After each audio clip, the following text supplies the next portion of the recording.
പന്തളം കാർണിവലിന് പോവാണ് കേട്ടോ. കുറേ ദിവസമായി തുടങ്ങിയിട്ട്. അപ്പോൾ ഞാനിങ്ങനെ അമ്മ ഇന്നും കൂടി ഉള്ളൂ, 22-ാം ഞായറാഴ്ചയും കൂടി ഉള്ളൂ, ബാ പോവാം എന്നൊക്കെ പറഞ്ഞപ്പം പോയതാണ്. അപ്പോഴാണ് അവിടെ എഴുതി വെച്ചിരിക്കുന്നത് 29-ാം തീയതി വരെ നീട്ടി വെച്ചിരിക്കുന്നത്, 3 മണി തൊട്ട് 10 മണി വരെ. നമ്മുടെ ഈ പ്രോഗ്രാമൊക്കെ പത്തനംതിട്ടയിലും തിരുവല്ലയിലും കൊല്ലത്തൊക്കെ വരുമ്പോൾ നമ്മൾ പോയി കാണാറൊക്കെ ഉണ്ട്. അപ്പോൾ നമ്മുടെ സ്വന്തം നാട്ടിൽ അത് നമ്മുടെ പന്തളത്ത് വരുമ്പോൾ നമ്മൾ പോയി കണ്ടില്ലെങ്കിൽ എന്തോ പോലെ. 50 രൂപയാണ് ഒരാൾക്ക് ടിക്കറ്റ് പാസ് ഇതിനകത്ത് കയറാനായിട്ട്. ബാക്കി റൈഡ്സിനൊക്കെ കയറണമെങ്കിൽ 100 രൂപ കണ്ടൊക്കെയാണ് കേട്ടോ. പിന്നെ പ്രാവുണ്ടായിരുന്നു, കോഴി ഉണ്ടായിരുന്നു, പിന്നെ ലവ് ബേർഡ്സ് ഉണ്ടായിരുന്നു, എലി ഉണ്ടായിരുന്നു, പൂച്ച ഉണ്ടായിരുന്നു. സത്യം പറഞ്ഞാൽ നിങ്ങളൊക്കെ ക്ഷീണിച്ചെന്ന് തോന്നുന്നു. പൂച്ചയൊക്കെ ക്ഷീണിച്ച ആവശ്യമായി ഉറങ്ങുക എല്ലാവരും. അപ്പം എന്താ പറയുക, ഇവനെ ഈ പൂച്ചയെ കണ്ടിട്ടുണ്ടല്ലോ, അടവൻ പറയാം, എൻ്റെ വീട്ടിൽ മീൻ കഴിക്കാൻ വരുന്ന പൂച്ചയല്ലല്ലോ ഇതെന്താ ഇങ്ങനെ ഒരുപാട് പൂടയൊക്കെ അല്ലേ.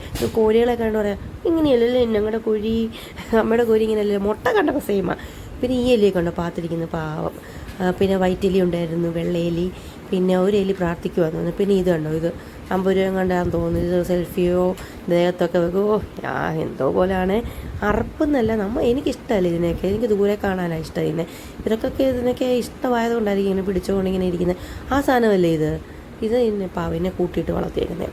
അപ്പം ഉള്ളതുപോലെ തന്നെ സ്റ്റോളൊക്കെ ഉണ്ടായിരുന്നു, പ്ലാസ്റ്റിക് ഉപകരണങ്ങളൊക്കെ ഉണ്ടായിരുന്നു, വളമാലയൊക്കെ ഉണ്ടായിരുന്നു, പിന്നെ എന്തുവാ ബെഡ്ഷീറ്റ്, അങ്ങനത്തെ സ്ഥലം കാര്യങ്ങൾ.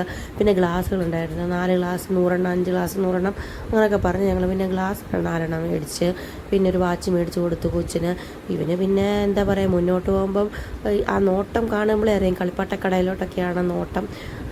എന്തുവായാലും എന്തെങ്കിലും ഒരു 100 രൂപയുടെയോ 200 രൂപയുടെ താരം എന്നാലും ഒരു കളിപ്പാട്ടം വാങ്ങിക്കും. പിന്നെ നോക്കിയപ്പോൾ JCB ഉണ്ട്, ഓട്ടോയുണ്ട്, ഒട്ടുമിക്ക സാധനങ്ങളും അവൻ്റെ വീട്ടിൽ അവൻ കണ്ടിട്ടുണ്ട്. അപ്പം ഹെലികോപ്റ്റർ ഇല്ലായിരുന്നു.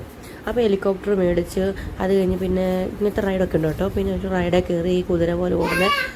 അത് കഴിഞ്ഞ് പിന്നെ എന്താ അവിടെ ഉണ്ടോ ഒരു മരം കണ്ടോ, ഇങ്ങനെ കാക്കയല്ല കേട്ടോ, വേറെ ഏതോ ഒരു പക്ഷിയാണ്, മൊത്തം കൂട് വെച്ചിരിക്കുക. പന്തളത്ത് കേട്ടിട്ടുണ്ടല്ലേ ഒരു മരം വെട്ടിക്കളഞ്ഞത്, ഇങ്ങനെ വിദേശ രാജ്യപക്ഷി ഏതോ ഇങ്ങനെ മാച്ച് മേടിച്ചു.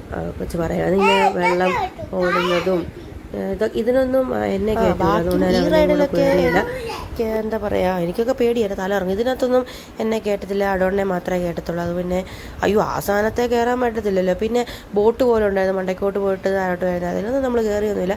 ഇത് കണ്ടോ ലൈറ്റൊക്കെ ഇട്ട് നല്ല സെറ്റ് ചെയ്ത്, അങ്ങനെ നല്ല രസമുണ്ടായിരുന്നു കേട്ടോ. കുറച്ച് നേരം എൻജോയ്മെൻറ്റ് ചെയ്യാം, ഒരു വൈബ്. ആഘോഷമൊക്കെ നാളെ ഇനി പിള്ളേർ സ്കൂളിൽ പോകും. ഈ ഹെലികോപ്റ്റർ കൊണ്ടൊക്കെ പോകുന്ന പോക്ക് കണ്ട് എത്ര ദിവസത്തേക്കാണെന്ന് ദൈവം തമ്പുരാന് മാത്രം അറിയാം.